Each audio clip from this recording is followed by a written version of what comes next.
You talking about the early stages of working with these 40 shipping containers, which were formerly a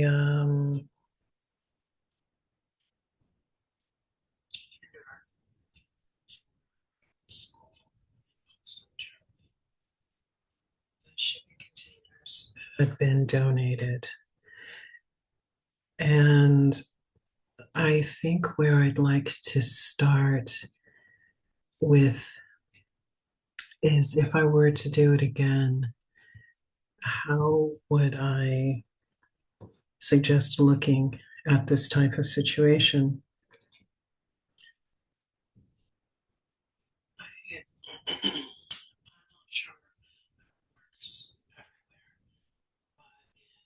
Of places, scrap metal is worth a lot of money.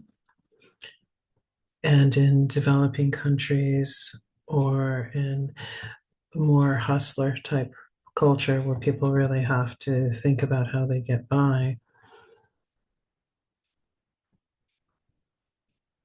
something like this might have been handled differently. Or if the people that were donating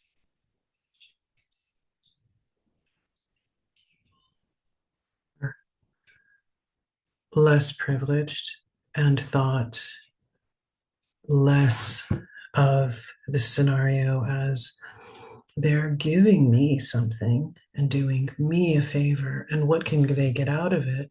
Perhaps they would have had a different attitude about everything. And alternatively, if I have had not been of a certain migrant, quote, imposter mindset, I also possibly would have thought about the situation differently.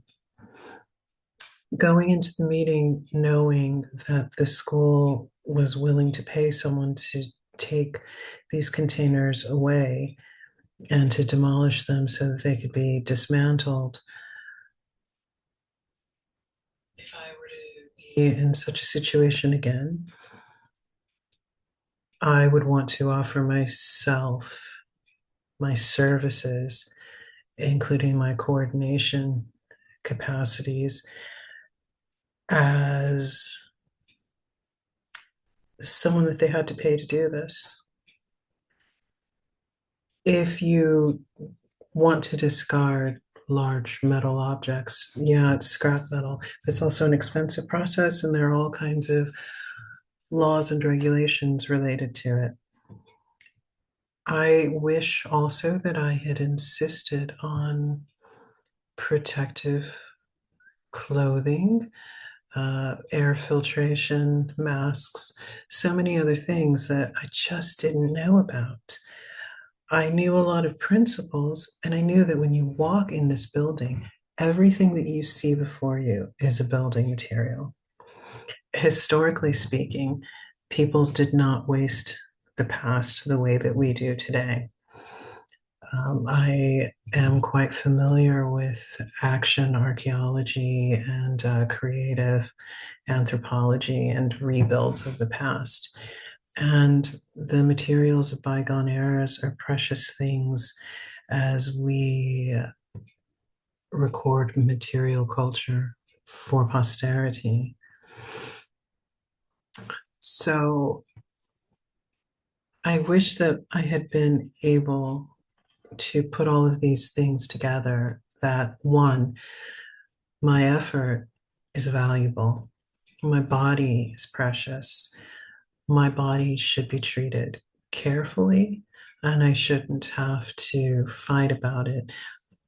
I wish that I had been thinking that way from the start rather than, oh my gosh, I'm so grateful to have been given this opportunity to come out to this inconvenient, inaccessible location in hot weather, cold weather, on crutches, off of crutches, as teams of 50 people, as a solo traveler arriving on her own in an area that was racist and awkward to be in on my own. I wish I had known that now, and I hope that just this small tidbit of you don't deserve to be treated like this in this situation. I wish that rather than as the trash piled up, I've demolished walls before and I've pulled insulation before. Did I know that I should be wearing protective respiratory? No, I did not. Out of discomfort, we started putting handkerchiefs and scarves over our mouths because it was just so incredibly dusty. And many of us who were working on dismantling the school have allergies or asthma. So we would feel horrible at night when we came home. And we just started realizing okay, wearing gloves, covering our faces, hair covering, all of these things made us feel better at the end of the day. So it was good to do these things. I think going into a situation like this, it's good to have a checklist of accountability for the peoples who are donating or asking you to take their trash away for them, which is fundamentally what this was.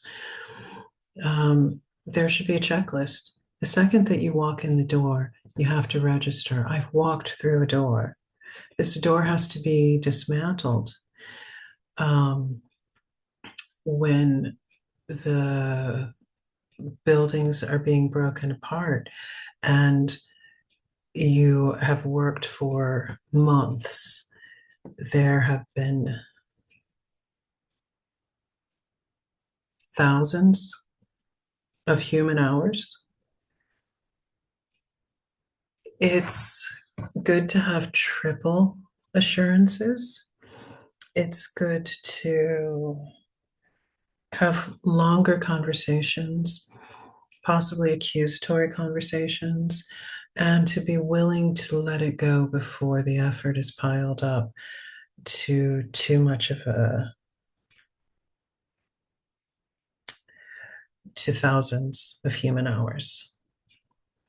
When we had that meeting that day and we went through the basic building diagram of how the containers were laid out, we were told that you demolish the walls and then the containers can be dismantled from joins in the cardinal corners that attached each container to itself. At the end of the process, at the moment where we stopped, we discovered that this was not possible. We discovered this when the lorry, the first lorry arrived. I had made an arrangement with a logistics company that was impressed by my work, and I had asked them to donate the transport of 40 shipping containers, and they agreed to that.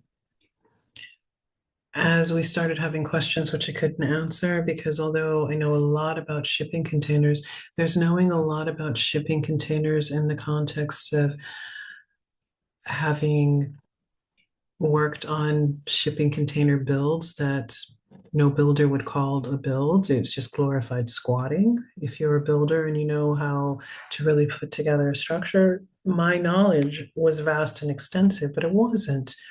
It wasn't appropriate to this task. I learned a lot along the way, but I did not have the knowledge base which was required to fully understand what I was getting myself into. So at one point, Arturo sent a driver, the driver who was going to be responsible for transporting all of the containers. He arranged a crane at his own expense as well because he had a lot of faith in me. And he was actually just really quite impressed that somebody on crutches at my age, with no money, but with my extensive degrees and accolades, would be doing this. And he just wanted to see it happen. And so tens of thousands in euros of logistics donations were a gift. Um, but the driver arrives, and we've worked extensively, and he takes a look around at the shipping containers. We go up on the roof. It's not going to be possible for us without a metal worker, a skilled metal worker, for several days to dismantle this. The difficulties we were having taking the roof apart were structural. My youngest son is, he's an apprentice roofer. I would love to see what he would say now, um, 6 years later, when he walks up to this structure about what can and cannot be done. Um, but back then he didn't know. He was just helping his mom out in a project that not only would create space for myself, but space for other migrants, space for educational projects, space for our social projects. He just wanted to see that happen. We all wanted to see that happen. And it was also put a roof over his head that would stop me from sleeping in the library in Glasgow instead of having an apartment so that I could make sure to cover everybody's expenses. So, of course, covered his face with a handkerchief, gathered all the friends he possibly could. Anytime people were willing to trek an hour both ways to get out here, sweat, and not have good bathroom access because the school was quite rude to us. As a do over again, first things first, everything should be in writing, and nothing was written. There was no written contract.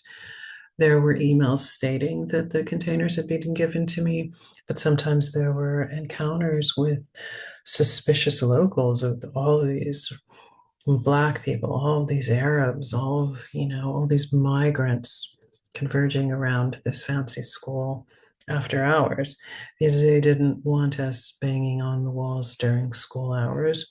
And finally, when summertime rolled around, we had access, but then they were no longer wanting to give us access to the bathrooms. We had to work on very specific hours, and with the level of demolition work, that just was not possible. We needed 24-hour a day access, and we needed bathrooms. So they should have provided chemical toilets, porta potties, or quite simply just turned the plumbing back on in the building we were demolishing, at least in one section of it. We found out at one point along the way that the head janitor, who had become rather hostile towards us from the beginning, that he occasionally turned the plumbing on for his own projects that he would come in on the weekends. This was a man who, at multiple points, made racial slurs and aggressive gestures towards me when I was on my own with him. He was upset with us that the demolition work was disturbing the birds. Um, this wasn't my problem. The school itself should have been the place for his voicing his frustrations, not alone shouting at me in a position of power that was just absolutely uncomfortable. My experiences with this man were some of the worst examples of how activism can be inhumane. I'm not the reason why the school had to be demolished. The birds being affected is something that the school could take into their own hands. We had to beg for dumpsters, And we had to beg for dumpsters after being screamed at, which seems to be a pattern here in Germany. If your skin's the wrong color and you're dealing with someone white in a authority or semi-authority position, just being screamed at that there was insulation trash everywhere. And well, then give us the proper packaging for it. We're not going to go out and spend hundreds on bags for this. This is part of the process. We're coming for the shipping containers. If you want us to take the insulation, which I gladly now at this point I would have taken. Uh, I also wouldn't have demolished all of the walls. I mean, I yeah, I would love to see what would happen knowing now what I did not know then. The kinds of consultations that I would have had, um, even though I didn't have that much of a network in Germany, I had enough common sense knowledge of how to find answers and how to find people that can answer questions. Like some of the people that came to work on the demolition project, part of the payment for so much help was fine, take a couple of containers, who cares? 40 containers, like, yes, it can do a lot for us, but it's a currency. I I would have liked to, when the school was being evasive about answering questions as to building plans. I, in another scenario, would want to go check into public records, although they did not have them. And I also would seek legal advice from the start to make sure that what I'm doing has some legal backing. Like, what kind of liability should this school be employing towards me? What kind of insurances would I need to stay safe and to make sure that everyone who volunteered and was on site was safe? These are all really important concerns. I've worked on many a project. Like I've woofed and I've worked on huge gardens. I've worked on huge builds, eco builds, small builds, straw bale builds. And what is the first aid plan? I had a first aid kit, but if something terrible had happened, would that have been enough? There were often phone reception issues. Is there an emergency call box? In in rushing towards my goals, I was willing to temporarily make a lot of sacrifices that I was not fully cognizant that I was choosing to make. I was optimistic and I was always finding fast solutions, but the solutions were under duress. This was just prior to the pandemic really taking off.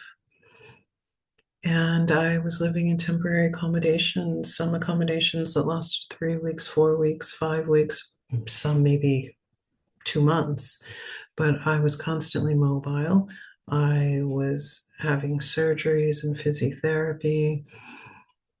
And in my non-healing time, I was lifting 25 kilo bags of insulation, shifting rubble, bagging rubble, filling wheelbarrows, and dumping them in the container dumpsters and building ramps to really get everything in there and jumping in dumpsters and piling things away and trying to find what could be useful and learning to understand the structure of a build through the demolition of the build. I had known theoretically quite a lot about how a contemporary building is put together, and this building would have been in the 1980s.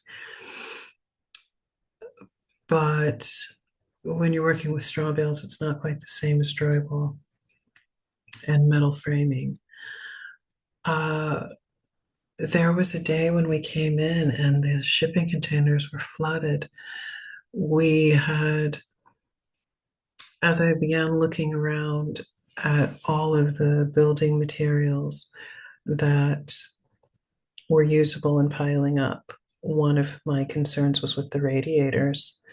I was going for passive heating and cooling. I wanted nothing to do with that. And one of the complications of working in the scenario was that there was no water. This was the moment where we found out that the janitor did come in on the weekends for his own projects, and for his own benefit, he would turn the water on. Unfortunately, when we informed the school that we were going to be inviting some some metal collectors in and some heating and cooling peoples who were going to recycle the radiators and as much of the plumbing infrastructure as possible. They were delighted that it wasn't going to be going to waste. We scheduled the date. And unfortunately, when they came in, the water was on, although we had told them it was off. We didn't even know where the control was at that point. And so everything flooded. We are so grateful that no one got electrocuted because the electric was also on it. We didn't know about that either because we don't even turn lights on because it's not set up. So these kinds of moments are what make or break a project. And so I know I have a lot to say moving forward about the beginnings, the continuations, and there's documentation to show about the process of demolition. But I think it's also important, while this is fresh in my mind at the moment, to reflect on that because I am in another shipping container project now, and I'm in a genesis moment. So, thank you for listening to me. I appreciate it. Videos are recorded daily and shared as the process unfolds. Uh, they're honest reflectively and without smoothing over the difficult parts. If you're interested in housing justice, alternative education, architecture, migration, or art as research, uh, please continue listening. Thank you.